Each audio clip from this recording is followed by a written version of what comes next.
The Mad Hatter, Jervis Tetch, is one of Batman's oldest and most recognizable enemies. He debuted among the pages of Batman number 49 in October of 1948. Despite shooting Batman in the face with a gas gun and then throwing it at him, fighting the Caped Crusader on horseback, and even coming at the hero with an axe, he is defeated and captured by police. The Mad Hatter's early history is somewhat muddled due to the existence of an imposter Mad Hatter during the Silver Age of comic books, who debuted in Detective Comics number 230 in April of 1956.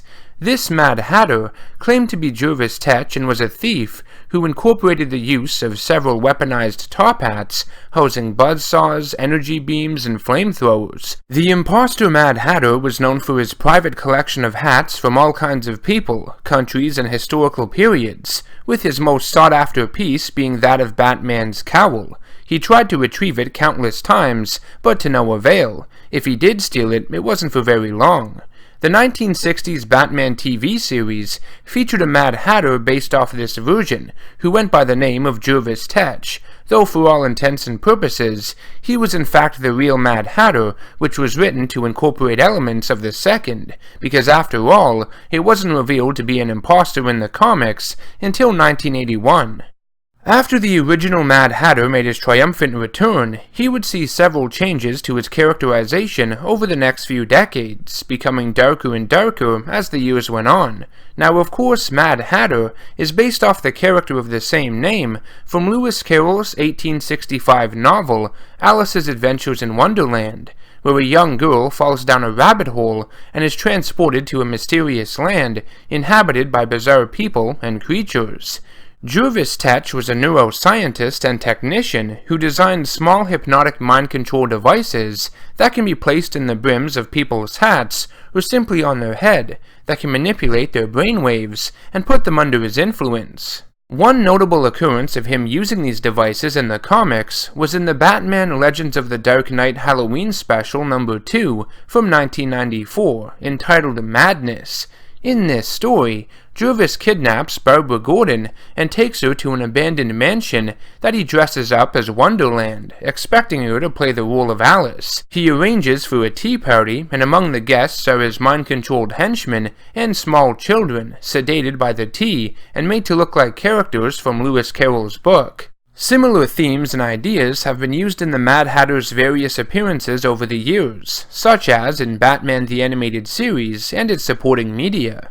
In the 2013 video game Batman Arkham Origins, which acts as a prequel to the Rocksteady games, Mad Hatter kidnaps a girl who he believes is Alice, forcing Batman to confront him and traverse his drug-induced world of Wonderland. Even in 2015's Batman Arkham Knight, the Mad Hatter views someone as the central character and protagonist of Lewis Carroll's novel, this time Batman himself. All he wants is for Batman to be his Alice, and for them to remain together. Like I mentioned previously, the Mad Hatter has evolved a lot as a character over the years. For an idea so simple and gimmicky at the beginning, he has taken a darker turn as of late. His use of various drugs and mind-controlled equipment is unsettling, and even in Arkham Asylum, A Serious House on Serious Earth, from 1989, it is hinted at that he is a pedophile, at least in that story. In DC's New 52 continuity, Jervis suffers from hypogonadism, which prevents his body from physically maturing due to its lower levels of testosterone.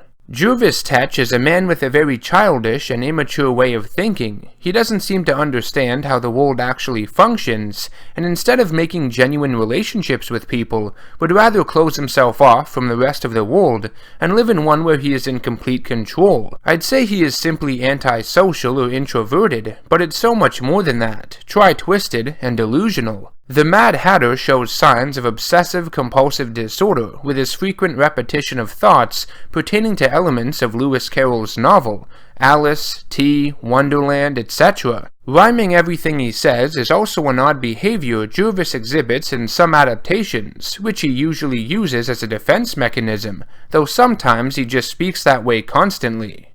The Mad Hatter might not be my favorite Batman villain, but he's definitely one of the most colorful and bizarre, and that makes him enjoyable. What do you guys think of the character? Let me know in the comment section down below, and don't forget to stay tuned for more content, subscribe to the channel to help support me, and also head on over to my Patreon page. I'll see you guys in the next one. Take care.